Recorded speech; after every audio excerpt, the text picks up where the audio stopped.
Kasih, karunia, dan damai sejahtera Allah Bapa kita dan anaknya Tuhan Yesus Kristus menyertai saudara. Amin. Shalom, saudara-saudari yang terkasih di dalam nama Tuhan Yesus Kristus. Senang bisa menyapa saudara di tempat saudara berada hari ini. Dalam dimensi yang berbeda, tetapi dalam dunia yang sama. Sebagai insan yang diciptakan untuk Tuhan, sebelum kita melakukan rangkaian aktivitas kita pada hari ini, marilah kita mengawalinya dengan mendengarkan firman Tuhan.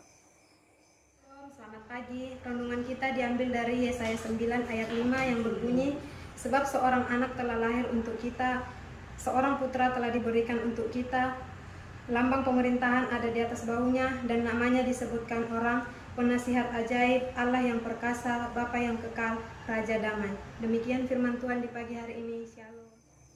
Saudara-saudari yang terkasih di dalam nama Tuhan Yesus Kristus, tidak ada seorang pun di dunia ini yang memiliki gelar melebihi dari gelar yang Yesus Kristus miliki.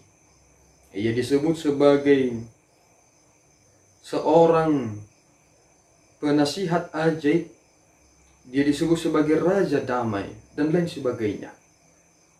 Hanya Yesuslah yang memiliki gelar terbanyak di dunia ini. Dan ketika kita menoleh kepada aspek sejarah dalam perjanjian lama, ternyata kerinduan manusia yang diwakilkan oleh bangsa Israel ternyata merindukan sosok pemimpin yang memiliki makna jabatan seperti yang Yesus Kristus telah miliki.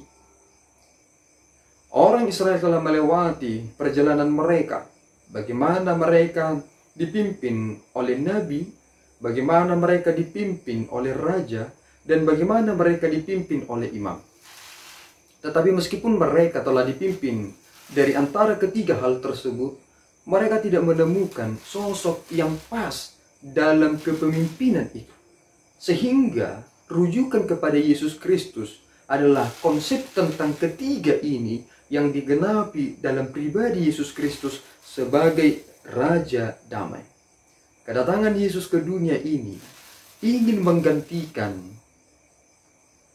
pisau untuk bertengkar sebagai alat untuk memanen.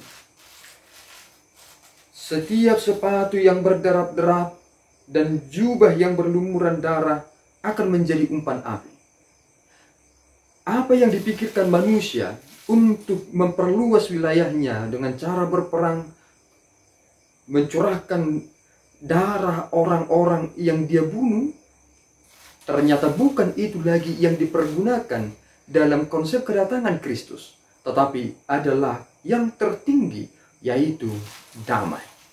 Mengapa damai menjadi solusi yang terbaik dalam kedatangan Yesus Kristus?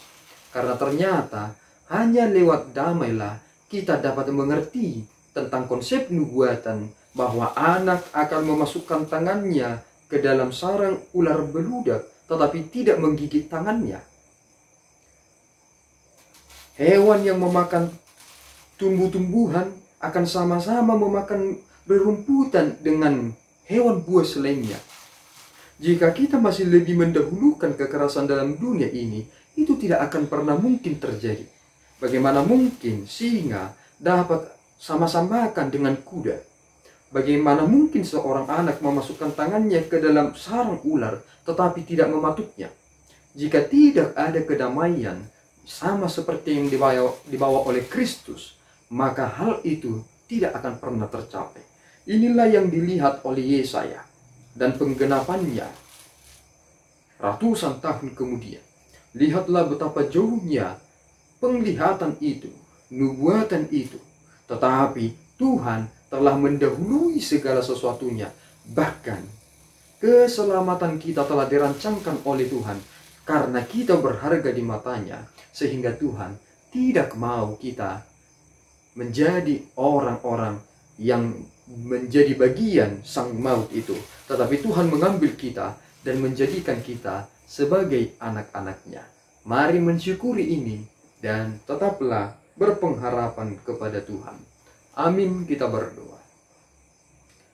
Ya Allah Tuhan kami bersyukur atas berkat-Mu yang memelihara hidup kami. Tuhan, Engkau telah memberikan kepada kami penasihat ajaib yang membawa damai. Terima kasih ya Tuhan atas tuntunan-Mu. Kini kami Tuhan berserah. Tuhanlah yang memelihara hidup kami dan mampukan kami untuk menjadi pelaku-pelaku firman-Mu. Dengarkan doa kami Bapa, dalam Yesus kami berdoa dan mengucap syukur. Anugerah Tuhan kita Yesus Kristus, kasih setia Allah Bapa, dan persekutuan Roh Kudus menyertai saudara. Amin. Tuhan Yesus memberkati.